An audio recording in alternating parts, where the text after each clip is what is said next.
So my question was, how much is that land next door? Now, at the time, and even now, I definitely can't afford it, okay? But I wanted to know what it costs to be able to have something like that so I could put it into my brain to have the vision for the future.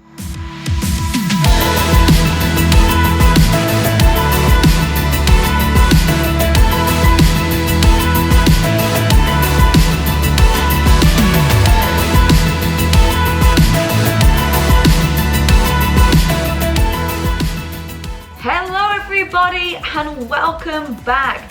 First of all, I just want to say a massive thank you for all of your love, support, encouragement for my very first podcast that came out last week.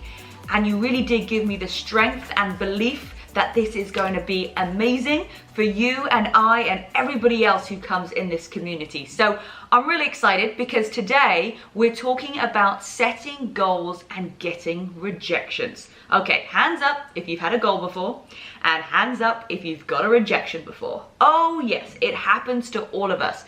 So throughout this episode, I'm going to share lots of my goals that I've had in life and the rejections or negativity that I've had with setting those goals. And in the second part, I'm going to share with you how I set my goals. So if you've not already got a pen and paper, go ahead and grab one. And then I'm going to give you a few tips on how to deal with rejections or people that are not so excited about your goals. Because believe it or not, some people aren't that happy when you have a big goal. I do not understand it, but no problem. We're going to be able to get through this together. So if you've loved this podcast series, if you've loved last week, then please go ahead and leave me a review. It means so much to me, and it also gives me some great feedback on what you guys are looking for. So if you've got suggestions, you can also put that in the reviews. So let's get started. It's the new year. I know we're kind of halfway through, almost through January, but I feel like not everybody gets started straight on the 1st. So that's okay. If you're like me and you're like, oh my goodness, I had family in town, and then I had New Year's Eve, and then I was just like slowly getting back into the swing of things because my body was all over the place, then do not worry, because we are going to set some goals and intentions today. And it's never too late.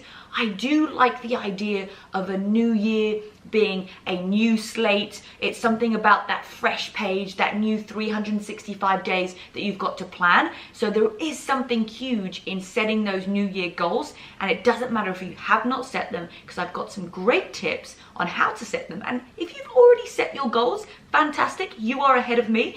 I did mine a few days ago, but I'm going to give you some strategic ways to set your goals with intention and to make sure that they happen, because that's the biggest thing when we set goals, is that we want to make sure that they happen. So with me and goals, I always have huge, crazy goals. And the reason is I just think very big. I think as big as my brain will allow me to. So it's kind of 10x the biggest vision that you can see. Because, there's that great quote. If you shoot for the moon, at least you'll land among the stars, right? And I also don't believe that anything is impossible for someone to achieve. I really do look at everybody with the same intent, with the same belief, and go, you can do this. You can. Because I don't believe that anything is impossible, and I want you guys to believe that too. Because the only thing that you can't do is something that you're telling yourself that you can't. If you're like, I can, and you start to believe it, it's going to happen. And of course you put in the work, but if you think you can, or if you think you can't, you're typically right. So why not just think you can? Because life is going to be way more exciting with things that you are excited about and that you want to achieve. Okay. So, ready for some funny stories? I know we had a few giggles last week, so I'm definitely going to be sharing a few embarrassing things with you guys as well in this episode. So I'm going to go through here a couple of goals, or quite a few goals that I've had in the past, and where people have been like, what? That's never going to work. Why would you think that? So if you're in the position right now where you're like, I'm telling people about my goals and they're kind of like looking down at me, you kind of get that look to be like, like, I don't think that's gonna happen, right? So if you are around that, you need to be able to focus your brain on the goals that you do want and how to achieve them. So for example, when I was at school, when you're around like 14, 15 years old, even sometimes younger, you do work experience. Now, everybody was doing work experience in, you know, their local school, their local supermarket, their local, like wherever it was, like something that really wasn't like out of town or out of vision. And my idea was that I wanted to go to London, which is an hour and a half away on the train at 14 years old, and go and work for a marketing company. Now, at the time, my teachers were like, yeah, that's not going to happen. Like, you can't just go to London on your work experience. And I'm like, well, why? Like, I don't want to live in the town that I'm in. So why would I do work experience in a town that I don't want to be in the future? So I had teachers telling me, hey, like, that's a crazy idea. Like, that's way too big. Like, you can't just go to London. But you know what? I put my foot down and I did. I did my week work experience up in London, and that started to give me the vision of what was possible beyond school, or what was possible beyond the town that I lived in. So if you're at school right now and, you know, your teachers are kind of saying you, yeah, I don't really think that's possible, I don't really think that's going to happen, do not believe them. They have no idea. They don't know what's possible. Only you know what's possible, okay? And so don't ever take advice from someone you wouldn't trade places with if they're telling you it's something that can't happen. Another great thing that I love is another experience is I was visiting my friend with an ex-boyfriend, and my friend lives in a beautiful home up in Newport Beach, and I was actually going with my boyfriend at the time and his mum, and we were visiting my friend, and I mean, there's a 170-degree view of the ocean. It's absolutely beautiful. I mean, it is out of this world. It is absolutely magnificent. And my boyfriend at the time, his parents, you know, they had a bit of money. And as we walked out of the house, I could see that the land next door was up for sale. Now, my mindset and my vision, as you can tell, has always been very big. So my question was, how much is that land next door? Now, at the time, and even now, I definitely can't afford it, okay? But I wanted to know what it cost to be able to have something like that, so I could put it into my brain to have the vision for the future. And my boyfriend and his mum just laughed at me and said, well, you're never going to be able to afford that. I was like, wow, well, thank you very much for reiterating what I already know right now, and not allowing me to dream. And it went on that the land was like, you know, just $10 million just for the land. So, you know, maybe if you can afford 10 million and a tent, that would be great. And you'd have this amazing view. The point was, I just wanted to stretch my vision and know what something like that costs. So maybe in the future, if that was something that I wanted to work towards, I had a goal. Like, I would have no goal or no plan if I didn't know how much that cost. So the fact that their reaction, and they earned a decent amount of money, was just laughing at me. I was like, wow, thanks for that. Okay, so another great story that I love, and I kind of touched upon this on my Instagram. If you're not following me, it's Rebecca-Louise Fitness. And I've always wanted to do a proper full-on fit camp tour around the world, around Europe, America. So I don't know if you guys have seen, but over the last 3 years, every time I visit a country, I put on a fit camp. It's not ticket bought, it's not anything fancy. It is literally me putting up a Facebook advert or a Facebook event and telling people, hey, I'm gonna be in this park at 5 o'clock in the afternoon in Prague, in the Czech Republic. Bring a yoga mat, I'm gonna bring some music on a stereo, and we're gonna work out together. And I have probably done around 15 of these. I've been to Ecuador, the Maldives, we did one in Madrid, in England. I mean, like, all over the place. I've done them in random places. And I went to my manager at the time. I don't have this manager anymore, as you can probably realize after I share this story. And I was like, I really want to do a tour. I want to have, like, you know, proper merchandise and tickets, and I want to do it properly where I get to meet everybody and, you know, all of this stuff. And this was his answer. He said to me that it depends how long, see, I don't even understand this. It's even hard to describe. At your last event that you were at, how many hours did your fans take selfies with you? And that is going to determine if you are ready or big enough to do a tour. I said, but what if I just have 2 fans there and they take 3 hours to take selfies? Does that qualify? Like, am I qualified because they're there for 3 hours? Or do I need 100 people to take selfies with me at the end of an event that I was at last? Like, how do you even manage that? How do you even comprehend that in your brain? I don't understand. I just thought it was freaking ludicrous that you were going to measure if I could have a fit camp tour depending on how many selfies my fans took at me at the last event. I mean, come on. That's ridiculous. Anyway, I was like, okay, no problem. I had a big idea, I had a bigger vision, and you put it down.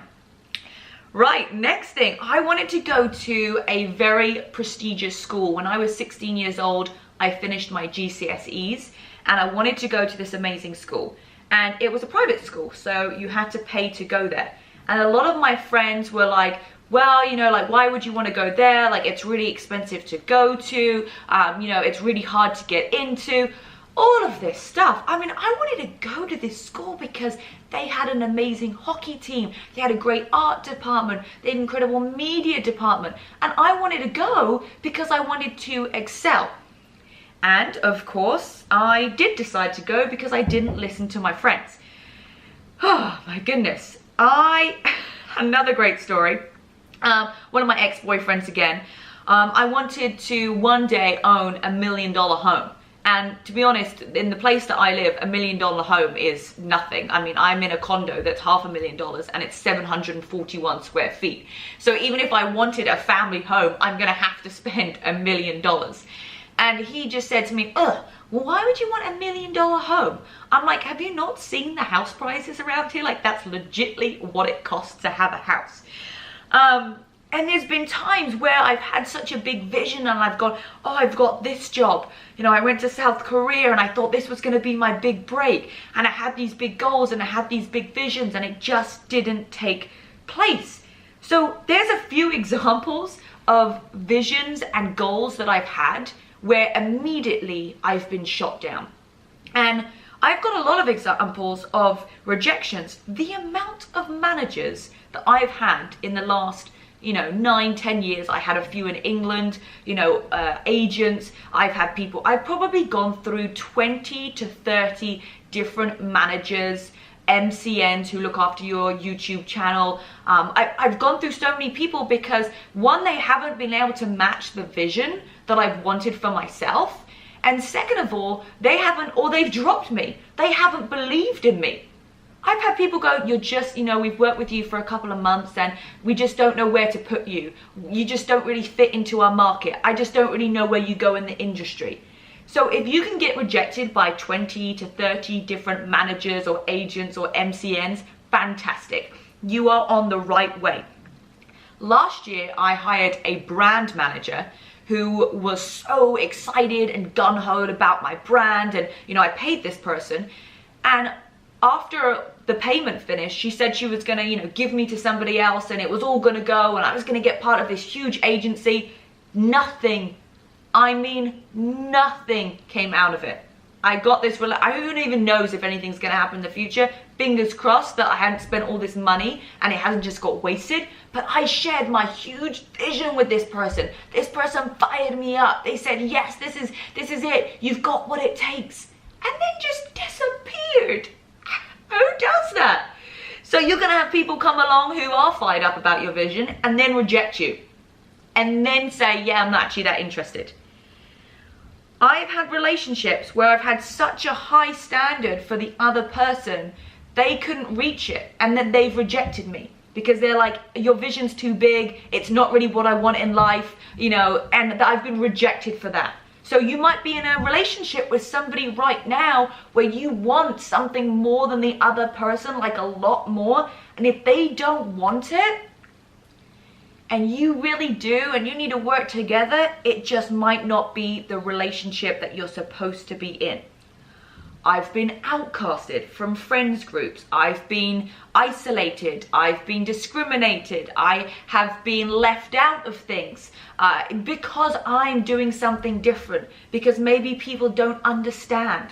It is odd to me and very surprising that a lot of people who are closest to me are the ones who don't actually recognize any of the success. So I have more comments from fans and people that I don't know saying congratulations for hitting 500,000 on YouTube, congratulations for your podcast. I have more people that I don't know say well done than I do the people that I do know. So if you are starting up a new business right now, or if you have a business and the people around you aren't supporting you, aren't saying yes, great job, but you've got other random people who are saying you inspire me, don't worry about it. I don't know why it is the way that it is, but it's just how it is sometimes. I make a huge point if I know anybody of my friends or family has done something well, however small or big it is, I go crazy. I make sure that I comment, I give a lot of love, I tell them well done in person. And I think that's just the way that I was brought up. My mum and dad are very recognition of all my friends and everybody. You know, even Corey won his firefighter Olympics soccer tournament. And the first two people to comment on his post was my mum and my brother. Now, my mum posts and comments on absolutely everything. She is the biggest fan of everybody.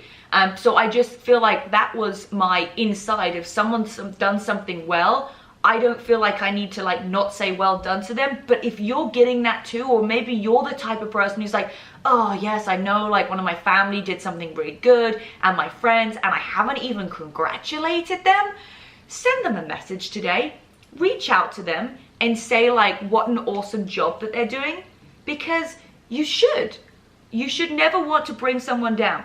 And I have been to hundreds of different castings. I've actually got like maybe 3 things in my life before, but the amount of castings that I've been to being a dancer, to acting, and by the way, some of these dance auditions, I look back now and I'm not even embarrassed, I'm just like, whatever, that's what it is. I couldn't keep up with this choreography. I looked like an idiot, but I went for it.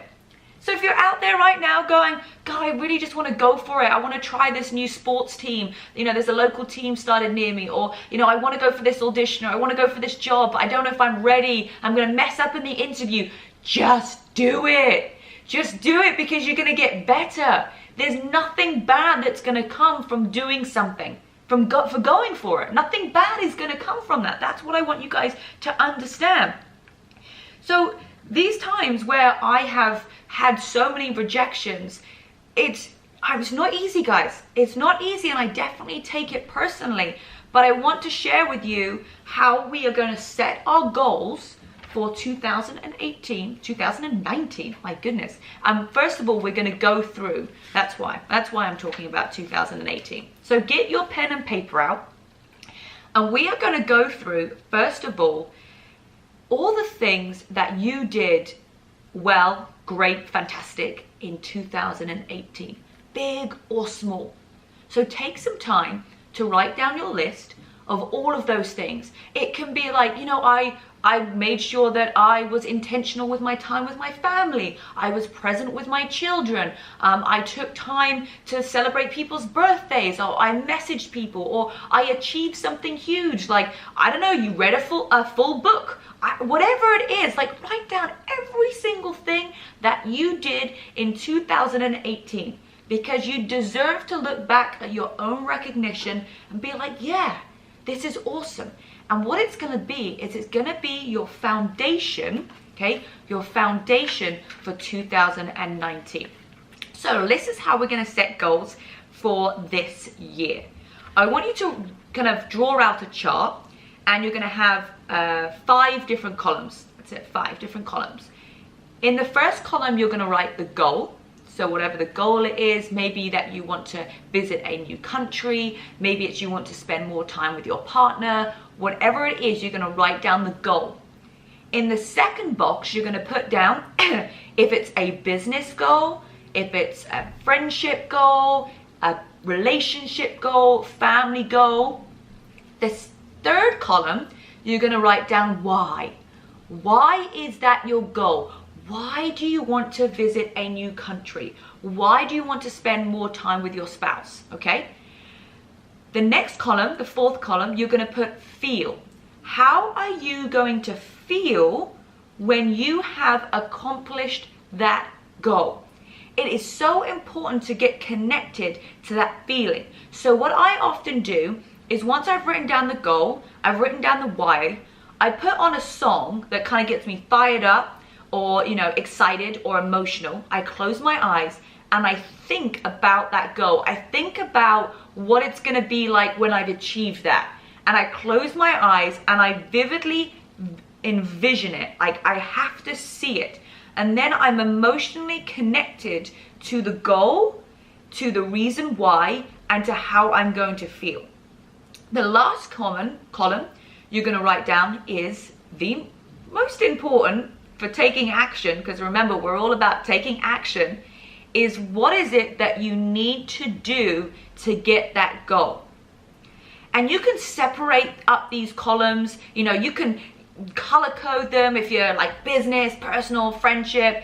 And I don't just want you to have really big goals. I want you to have the small goals as well. So maybe it's waking up when your alarm goes off for the first day, every day. Maybe it's making sure that you get to 3 workouts a week. It's, you know, spend whatever it is. It could be I want you to do small goals and then big goals. So write down daily goals, some weekly goals, monthly goals, and then I always like to do 1 year, 3 years, and 5 years. So you've got that column, and each week you want to keep looking back to that. This isn't something that you write down and then you stick in a cupboard and it's away. You need to see this visually. And your goals might change throughout the year. You might write down something right now, and in 3 months' time, you're looking at it and you're like, that's just not what I want anymore, because you don't have the why for it. You're not emotionally connected. So that's great. Take that off and replace it with something else so that you still have goals that you are achieving and getting into the right direction for 2019. Okay, so remember those 5 columns. The goal, I want big goals, I want small goals. If it's personal, friendship, relationship, different areas, your why, how you're going to feel, and what is it that you need to do? What is it the work that you need to do on yourself or on your business, on your relationship to be able to get to where you want to be? Okay, so we've got those action steps of how we're going to set goals for 2019. So you've got those goals all written down, you're fired up, you're excited, you are ready to go, and then you're like, you know what, I'm going to do a great thing. I'm going to share with my friends, and I don't think that you can achieve this. I don't think that this is going to be possible. I'm not sure about this. And you went on such a high from getting off this podcast and being like, I'm on top of the world, I'm going to feel amazing, I'm going to reach my goals, to all of a sudden, nothing's gonna happen. The first person I've told isn't even believing in me. Guys, I'm gonna prepare you for this. So there is no excuse why you can't get your goals for 2019, where I am preparing you already. So, how are you going to deal with these rejections? Write this down so that you do not forget what Rebecca is sharing with you of my own personal experience. Because remember, look how many rejections, there are only a few. I could speak all day about my goals and then people rejecting me afterwards. So, the first one, number 1, expect them. Expect for somebody to come along and go like this. Boom! Nope, that goal's not gonna happen, my dear. Nope, don't see it, don't see it. Expect them. Great, I've got my first rejection today. Fantastic. Number 2, use it as fire to do it anyway. I used to get a little bit upset, and I still do when someone kind of like, man, I don't think this idea is really, really great, whatever. What I love, and it's not necessarily like proving someone wrong, because I don't really think that you should have that kind of like anger in you, but if it works, then great. But have that fire to do it anyway, because I use that as fire when someone isn't quite sure about my idea, or they've kind of rejected me, or like when my managers, I'll look back, I'll be like, you are so stupid to let me go, like look what's happened. Like, you know, like to me, that is the biggest way to kind of like put two fingers up to somebody. I was always taught that when I was playing hockey. Another quick story, I was rejected from the hockey team. And one of the coaches said, you're going to come back next year, you're going to be stronger because you deserve to be in this team, and you can stick two fingers up at the coach. And I'll never forget that. So, you know, behind their back, you can stick two fingers up at them. Okay, number 3. Know that when people are saying something negative, or they're not really aligning with your goals, they are trying to bring you down to their level, because you have decided to separate yourself and go to a higher level. You want something more, you want something different. And people get scared of that because they feel like they're gonna lose you, or they feel like, oh God, if like I have to now up my game and I don't really want to, so it's easier to pull that person back to me. That's all they're doing, is they're trying to pull you to their level. So you've got 2 options when that happens. You've got the smart option. You don't acknowledge what they say, and you ignore it, and you get to your level. Or number 2, you lose your dream, you lose your goals, and you go back down to their level.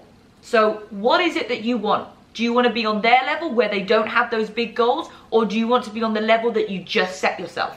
Don't allow someone to come in and bring you to their level. Okay, the next one, number 4. It's not personal, get over it. It could be anybody saying this goal.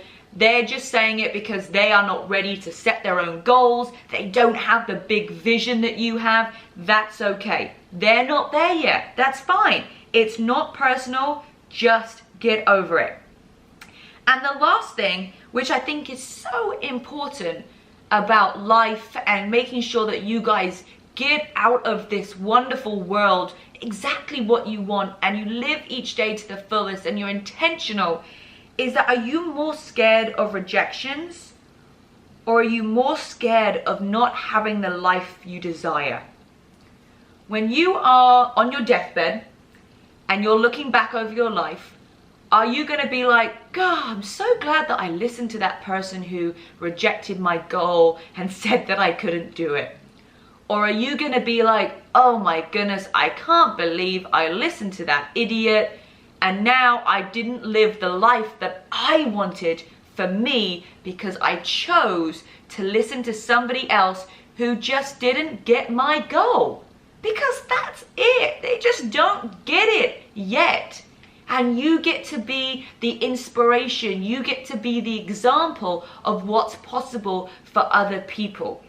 So ask yourself, are you more scared of rejections, or are you more scared of not having the life that you desire? And even more importantly, if you are someone out there building a business and you have a family, you should be more scared of not providing and sharing with your children, you being a powerful influence in the world, and having somebody else just put you down because they don't want it. That's not doing a honor to your family. That's not doing an honor to your kids.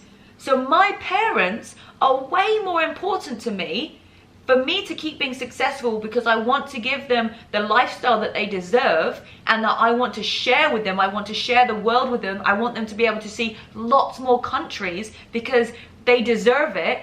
For me, that's so more important than listening to somebody who just isn't up for my ideas, who rejects me as a manager, who rejects me as, you know, they don't want me to be part of their group or whatever. None of that stuff matters, because what matters is my goal, which is allowing my mum and dad to be able to come to America whenever their heart desires, to be able to travel the world, to be able to be retired. That is my goal. That is my why, and that is how I feel. So nobody is going to be able to take that feeling away from me. And I want you guys to get so connected with what it is that you want for yourself and your family. So when you're so connected on that, everybody's rejections or everybody's negativity doesn't even touch you. It doesn't matter, because that's not what's important. What's important is your family, yourself, your desires, your goals, and the life that you want to live. So on that note, I hope that you're fired up for 2019.